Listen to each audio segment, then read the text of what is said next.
আসসালামু আলাইকুম। আজ 15ই নভেম্বর 2025 শনিবার। আজকের প্রধান প্রধান খবর নিয়ে উপস্থিত হয়েছি আমি আনোয়ার বাবু। প্রথমে সংবাদ শিরোনাম, এরপর বিস্তারিত। মনোযোগ এখন নির্বাচনে।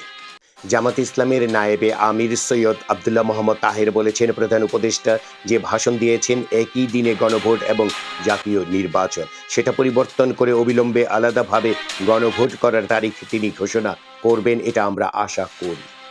সারা দেশে নাশকতা, পুড়ছে যানবাহন, চালক দগ্ধ, পানিতে ঝাঁপ দিয়ে মৃত্যু একজন। অন্তর্বর্তী সরকারের প্রধান উপদেষ্টা অধ্যাপক ডক্টর মোহাম্মদ ইউনূস বলেছেন, সন্ত্রাস বিরোধী আইনের আওতায় আওয়ামী লীগের কার্যক্রম স্থগিত থাকায় এবং পরে নির্বাচন কমিশন নিবন্ধন বাতিল করায় দলটি নির্বাচনে অংশগ্রহণ করতে পারবে না। দেশের 9টি কৃষি ও কৃষি প্রধান বিশ্ববিদ্যালয়ের 2025-26 শিক্ষাবর্ষের স্নাতক প্রথম বর্ষের গুচ্ছ পদ্ধতির ভর্তি পরীক্ষা আগামী 3 জানুয়ারি অনুষ্ঠিত হবে। পুলিশের বিশেষ চলমান অভিযানে রাজধানী সহ সারা দেশে গত 24 ঘন্টায় মোট 1667 জনকে গ্রেপ্তার করেছে পুলিশ। শিক্ষার্থীকে যৌন হয়রানির অভিযোগে ঢাকা বিশ্ববিদ্যালয়ের অধ্যাপক ডক্টর এরশাদ হালিমকে কারাগারে পাঠানো হয়েছে। বিচারকদের নিরাপত্তা, 48 ঘন্টার মধ্যে দাবি পূরণ না হলে কর্মবিরতি। বিচারকের ঘরে খুনে স্তব্ধ বিচারাঙ্গন। ফেনী ও গাজীপুরে হামলার শিকার 4 পুলিশ সদস্য। চট্টগ্রামে প্রাইভেট কারে মিলল 3 কোটি টাকার ইয়াবা। চট্টগ্রামের রাঙ্গুনিয়ায় শ্রমিক দলের নেতাকে গুলি করে হত্যা। রাজবাড়ির নোরাল পাগলার দরবারে হামলা, লুটপাটের 2.5 মাস পর মামলা পরিবারে। নোয়াখালীতে বাড়তি দামে পেঁয়াজ বিক্রি করায় জরিমানা। ময়মনসিংহে মামলা করায় শিল্পীর চুল কেটে মুখে কালি। সিলেটের শাহজালাল বিজ্ঞান ও প্রযুক্তি বিশ্ববিদ্যালয়ের কেন্দ্রীয় ছাত্র সংসদ সাকসু নির্বাচনের তারিখ নির্ধারণ করেছে বিশ্ববিদ্যালয় প্রশাসন। আগামী 17 ডিসেম্বর সাকসু নির্বাচন অনুষ্ঠিত হবে। স্কুলে ভর্তি নীতিমালা জারি। বিদ্যালয়ে প্রথম থেকে নবম শ্রেণীতে প্রতিটি শাখায় সর্বোচ্চ 55 জন শিক্ষার্থী ভর্তি করা যাবে। জাতীয় সমাবেশে ঘোষণা, 2 ইস্যুতে আন্দোলনে নামবে সিপিবি। আন্তর্জাতিক খবরে দেখা যাচ্ছে, ভারতে বিহারে বিরোধীদের ডুবিয়ে বিপুল জয়ের পথে বিজেপি জোট। আজকের বিনোদনের খবরে রয়েছে অভিনেত্রী বিজরী বরকতুল্লাহর জন্মদিনের খবর। এই ছিল আজকের প্রধান প্রধান খবরের শিরোনাম। এবার বিস্তারিত।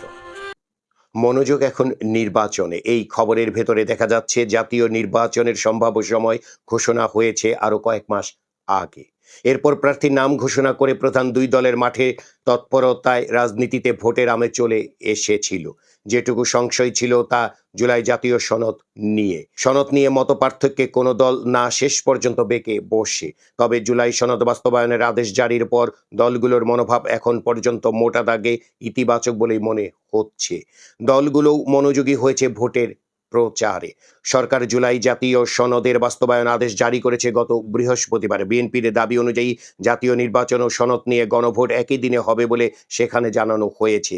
অন্য কিছু বিষয়ে সামান্য আপত্তি থাকলেও দলটির পক্ষ থেকে সরকারের পদক্ষেপকে স্বাগত জানানো হয়েছে। ফলে বিএনপি এখন ভোটে মনোযোগ দেবে।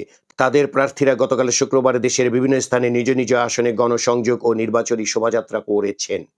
জামায়াতে ইসলামী অবশ্য ভোটের আগেই গণভোট চেয়েছিল। তাদের সে দাবি পূরণ হয়নি, কিন্তু দলটির অন্য বড় দাবি সংখ্যানুপাতিক প্রতিনিধিত্বের ভিত্তিতে সংসদের উচ্চকক্ষ গঠনের কথা আছে জুলাই সনদে।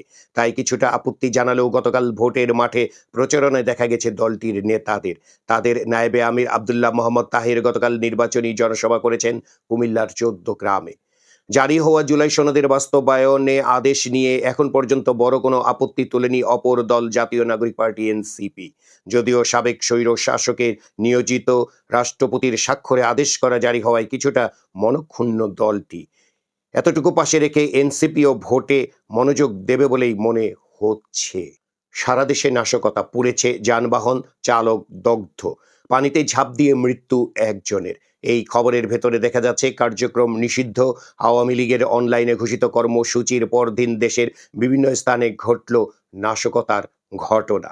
গত বৃহস্পতিবার রাত থেকে শুক্রবার সকাল পর্যন্ত ঢাকা ও ঢাকার বাইরে বিভিন্ন স্থানে বাস, পিকআপ ভ্যান পোড়ানো হয়েছে। এ সময় একজন চালক দগ্ধ হয়েছেন। এছাড়া আগুন দেওয়া হয়েছে জুলাই স্মৃতিস্তম্ভে। যানবাহনে আগুন দিতে গিয়ে ধাওয়া খেয়ে তোরাক নদে ঝাঁপ দিয়ে মারা গেছেন একজন। এছাড়া গতকালও রেল লাইনে আগুন দেওয়া হয়েছে।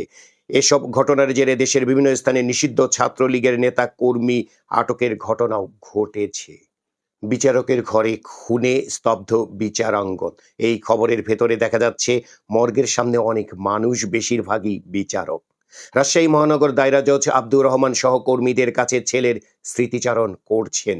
মর্গের ভেতরে তখন আদরের ছেলে তাওসিফ রহমানের মরদেহের ময়নাতদন্ত চলছে। তাওসিফ রহমানের বয়স ছিল 16 বছর। সহকর্মীরা বারবার চেয়ার এনে বসতে অনুরোধ করছিলেন আব্দুর রহমানকে। তিনি একটু বসছিলেন, আবার উঠে দাঁড়াচ্ছিলেন। তখনও মানসিকভাবে বেশ শক্তই ছিলেন তিনি, কিন্তু ময়নাতদন্ত শেষে মর্গের ভেতরে ঢুকে আর দাঁড়িয়ে থাকতে পারলেন না। হাঁটু গেড়ে বসে পড়লেন, ছেলের মরদেহের পাশে ডুকরে কেঁদে উঠলেন। বিচারক আব্দুর রহমানের এমন শোকের সময় সহকর্মীরাও নিজেদের ধরে রাখতে পারেননি। রাজশাহীর বিভিন্ন আদালতের বিচারক, ম্যাজিস্ট্রেট, কর্মকর্তা, কর্মচারী সবাই চোখের পানি ফেলেছেন। গতকাল শুক্রবার সকালে রাজশাহী মেডিকেল কলেজের ফরেনসিক মেডিসিন বিভাগের মর্গের সামনে এমন শোকাবহ দৃশ্যই চোখে পড়ে। বিচারকের ঘরে নৃশংস খুনের ঘটনায় শোকে স্তব্ধ রাজশাহীর বিচারাঙ্গন। ফেনী ও গাজীপুরে হামলার শিকার 4 পুলিশ সদস্য। এই খবরের ভেতরে দেখা যাচ্ছে ফেনীর পরশুরাম ও গাজীপুরের টঙ্গীতে হামলার শিকার হয়েছেন পুলিশের 4 সদস্য। এর মধ্যে গতকাল শুক্রবার সকালে পরশুরামে তদন্ত গিয়ে আক্রান্ত হয়েছেন একজন এসআই সহ 3 জন। আর টঙ্গীতে গত বৃহস্পতিবার রাত 11:30টার দিকে আসামি ধরতে গিয়ে আহত হয়েছেন একজন সহকারী এসআই। সেখানে পরিস্থিতি নিয়ন্ত্রণে পুলিশকে 6টি ফাঁকা গুলিও ছুটতে হয়েছে। রাজবাড়ী নুরাল পাগলার দরবারে হামলা, লুটপাটের 2.5 মাস পর মামলা পরিবারের।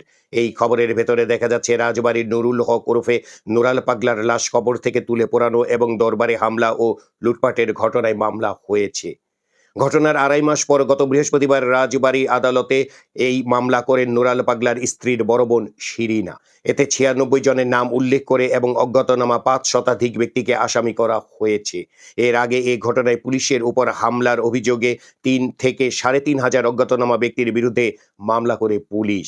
এছাড়া রাসেল মোল্লা নামে নিহত এক ব্যক্তির বাবা মোহাম্মদ আজাদ মোল্লা বাদী হয়ে 4 থেকে 4,500 অজ্ঞাতনামা ব্যক্তির বিরুদ্ধেও মামলা করা হয়েছিল ইতিমধ্যে। ময়মনসিংহে মামলা করায় শিল্পীর চুল কেটে মুখে কালি। এই খবরের ভেতরে দেখা যাচ্ছে ময়মনসিংহে ছেলে অপহরণের অভিযোগে মামলা করায় রূপা আক্তার নামের এক নৃত্যশিল্পীকে মারধর ও চুল কেটে মুখে কালি মাখিয়ে নির্যাতনের অভিযোগ পাওয়া গিয়েছে। নির্যাতনের কিছু ছবি সামাজিক যোগাযোগ মাধ্যমে ছড়িয়েও পড়েছে। এ ঘটনায় নিন্দা জানিয়েছে বেসরকারি সংস্থা আইন ও সালিশ কেন্দ্র। নির্যাতনের অভিযোগে গত বৃহস্পতিবার রাতে রূপা আক্তার কোতোয়ালি মডেল থানায় মামলা করেছেন। মামলার পর রাতেই নগরীর জুবলিঘাট এলাকা থেকে শাহ আলম নামের 40 বছর বয়সী একজনকে গ্রেপ্তার করেছে পুলিশ। তিনি নগরীর চর কালীবাড়ি এলাকার মোহাম্মদ রাশেদের ছেলে। তিনি মামলার 3 নম্বর আসামি। বিনোদনের খবরে দেখা যাচ্ছে নৃত্যশিল্পী অভিনেত্রী বিজয়ী বরকতুল্লাহর জন্মদিন আজ। 1988 সালে সুখের ছাড়পত্র নাটকে প্রথম অভিনয় করেন। জনপ্রিয়তা পান কোথাও কেউ নেই নাটক দিয়ে। অভিনয়ের পাশাপাশি অনেক আলোচিত বিজ্ঞাপনে মডেল হয়েছেন। অভিনেতা ইন্তেখাব দিনার তার জীবন সঙ্গী। এই ছিল আজকের প্রধান প্রধান খবরের শিরোনাম এবং খবর। আমাদের এই খবর নিয়ে আপনাদের যদি কোনো মতামত থাকে তাহলে কমেন্ট বক্সে জানাতে পারেন।